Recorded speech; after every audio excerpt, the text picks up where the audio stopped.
after I retired and moved into the apartments, Jack, I would be walking and he'd say, "Can I walk with you?" And he was apparently a bodybuilder, a big muscle man. And he said, "I used to be a personal trainer," and he said, "I could help you with that ankle and really fix it." And so he did show me some exercises that I did, and my ankle did greatly improve. It didn't cure it.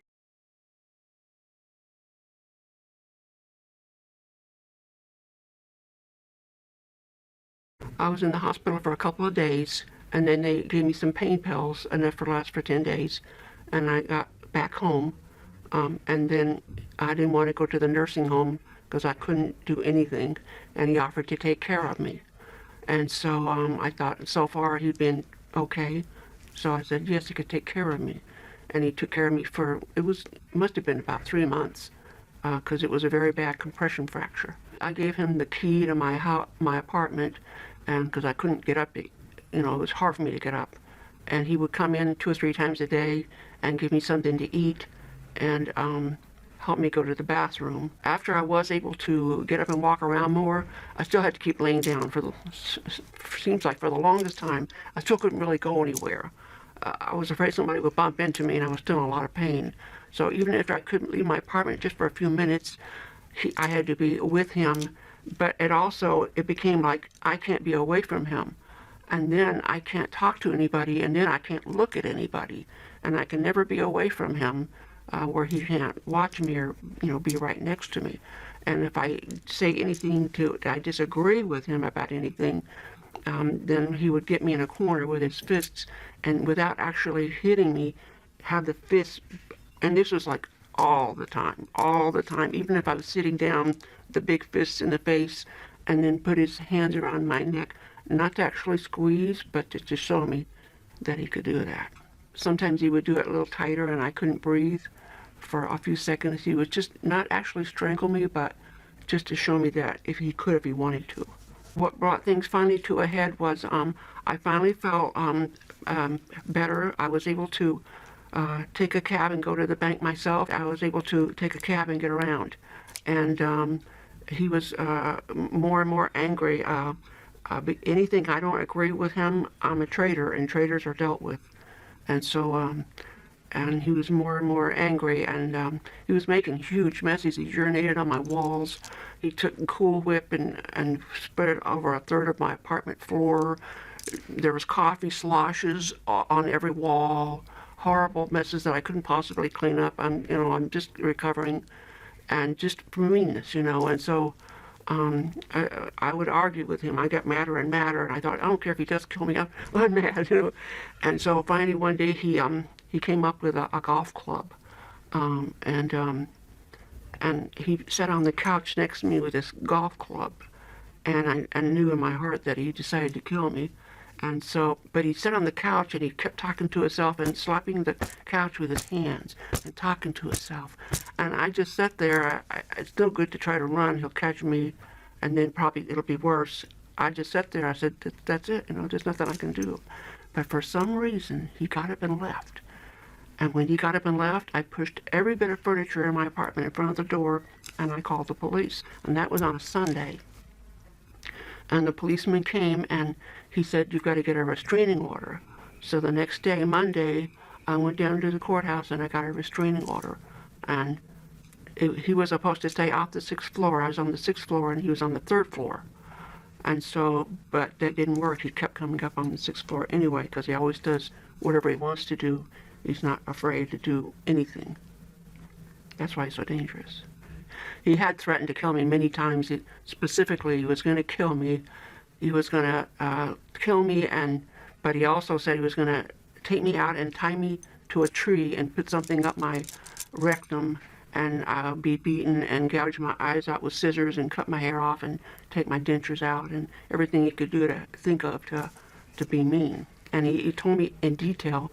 And I found out much later that he also told one of my friends in the building the same exact story, that what he was going to do, because she was outside with him one day, and he said, look, the gardeners are cutting back the trees. He said, now I won't be able to tie her to that tree and kill her.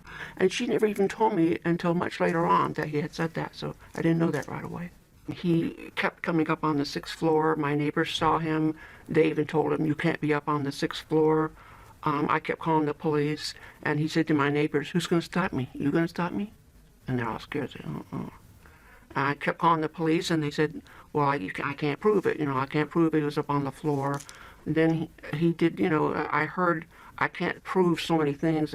I heard horrible pounding on my door, 10 o'clock at night, pounding and banging in all the stairways and hallways. The community room was destroyed. The piano was broken. Furniture was destroyed. He was very angry, but he couldn't come in anymore. I had my lock changed too. And I kept asking for help to the manager of the department. I went down there every single day. And I said, I told them what's happening. I said, "I need help. You got to do something." And they said, "Our hands are tied. Our hands are tied."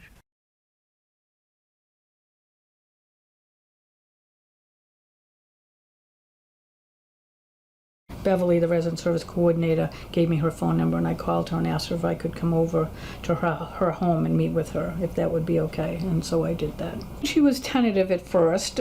She wanted to, she didn't know me, and she had just been through a pretty difficult ordeal. She doesn't have family in this area, so and she's a pretty quiet person, kind of reserved, and so it took a little bit of time to kind of build that relationship and for her to be open and tell me kind of what was going on and what she would like to see done and how I could help her. And then I was able to share information about how the system worked and what could happen for her if she wanted us to, with restraining orders, elder protective services.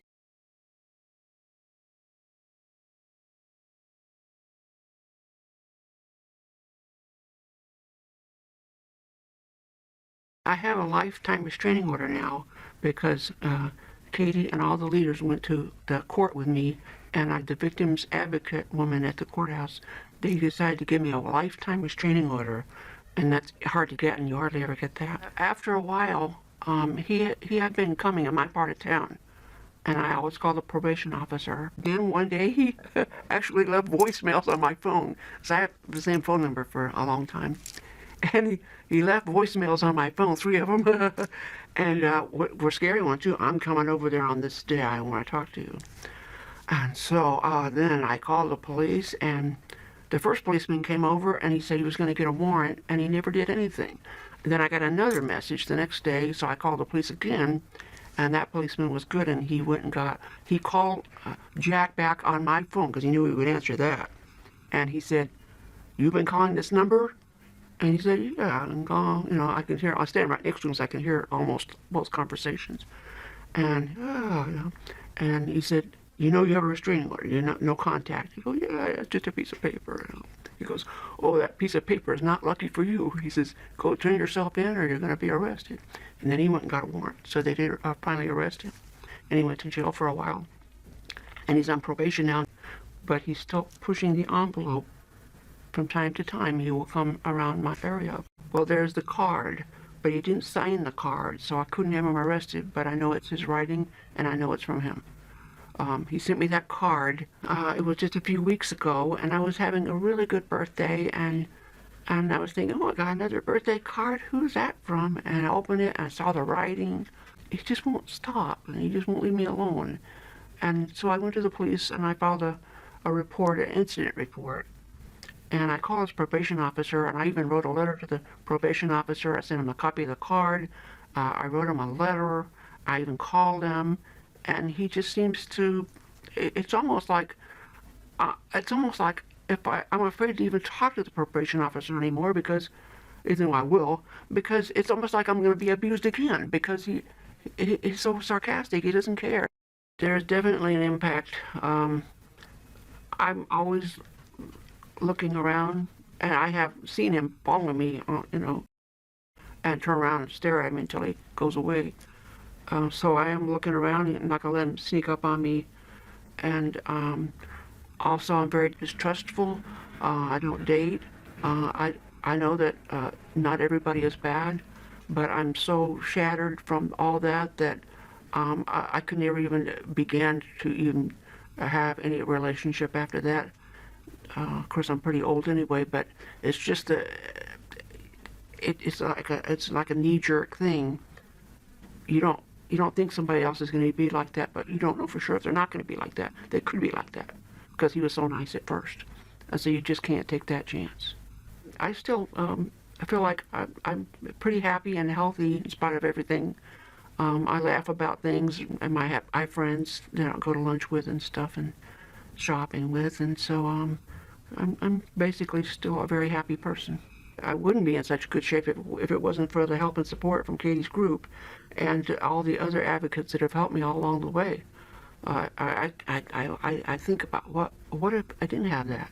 Then I'd be scared. I wouldn't know what to do. It would be worse off, and my whole life would be a lot worse, and I'd be more frightened. Marianne is incredibly resilient, and to get the support from the other women saying, you go. You stand up for yourself, and we're here to help in any way we can. The support group is what she'll say has been the most helpful to her too. She never misses group. And I've met many, many women like Marianne over the years, and that's why I still do this, because I just love helping people along that journey and helping people find their voice and live a safe and peaceful life. Well, every day I'm thankful for my good relationship with God. I'm thankful for my good relationship with my family and my friends, that I'm retired, that I have my own apartment, that I have my kitty cat, that I still have pretty good health, and that I'm thankful for everything, and so I'm basically I'm doing well in spite of him.